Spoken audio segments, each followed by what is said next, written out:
How to use Twitch offline. Hi everybody, welcome back to our channel. In this video I'll be showing you the procedure on how can you use Twitch offline. In order to use Twitch offline, you could follow these steps. Now there's no such way you could use Twitch offline, but instead of using offline, you could appear offline to your friends but online itself.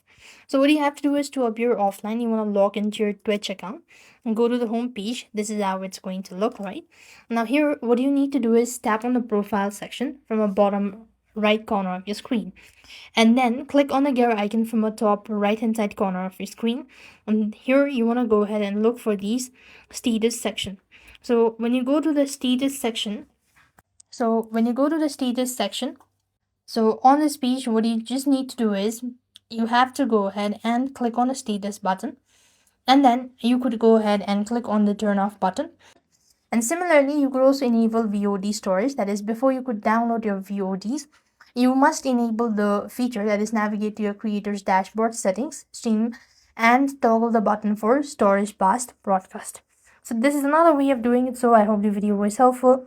Make sure to like, share, and subscribe. Thank you for watching. See you in the next video.